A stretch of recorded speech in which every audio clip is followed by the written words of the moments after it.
और सेना प्रमुख एमएम नरवणे लद्दाख दौरे पर हैं। आज तक ने उनसे खास बातचीत की। क्या कुछ कहा उन्होंने, सुनिए।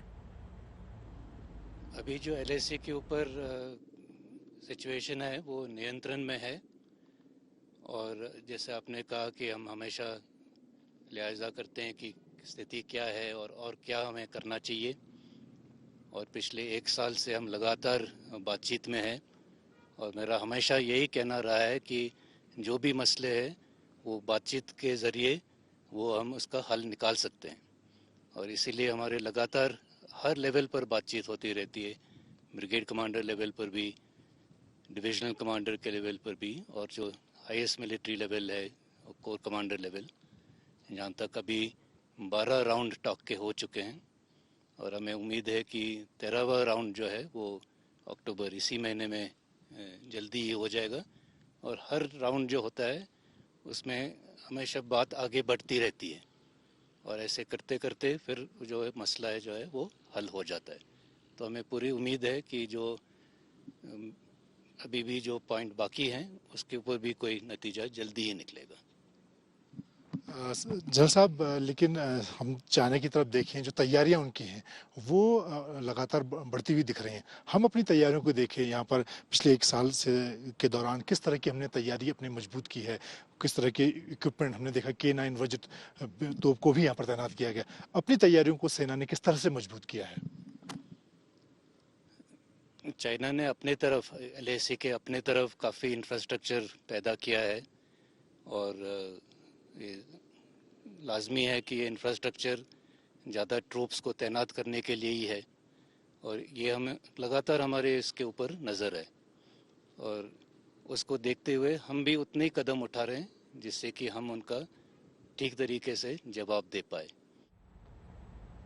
और लद्दाख से सीधे जुड़े हैं हमारे संवाददाता मंजीत नेगी। मंजीत, अब से थोड़ी देर पहले आपने सेनाध्यक्ष से बातचीत की, आर्मी चीफ से बातचीत की, उसमें कई बातें तो हमें पता चली, लेकिन इस वक्त आप वहां पर खुद लोकेशन पर, आप वहां पर मौजूद हैं जमीन पर। ये बताइए कि हम भी वहां पर जान रहे हैं कि चीन की तरफ से मूवमेंट बढ़ी है, ऐसे में जमीनी स्तर पर भारत की तरफ से क्या कुछ तैयारियां की जा रही है, बताएं।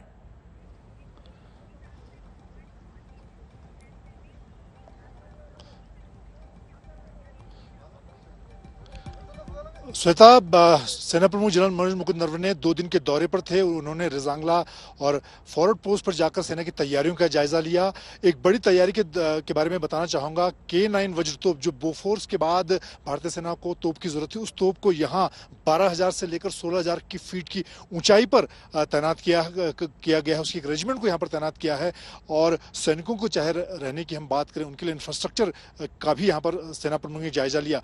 और जब ये जो सवाल उनसे मैंने पूछा कि क्योंकि भले ही चीन के साथ अब ज्यादातर इलाकों से विवाद सुलझ गया हो, कुछ इलाके बचे हैं, खासतौर से जो गोगरा का इलाका है वहां पर बातचीत होनी है, लेकिन चीन अपनी तैयारियों में कोई कसर नहीं छोड़ रहा है। तो उस पर भी सेना प्रमुख ने साफ तौर पर कहा कि हमारी जो तैयारी हैं, चाहे सैनिकों के स्तर पर हो, हथियारों के स्तर पर हो, हम उसमें कोई कोर कसर नहीं छोड़ रहे हैं। और इसीलिए पिछले 1 साल से ज्यादा वक्त के दौरान सेना में यहाँ पर कोई कटौती नहीं की गई।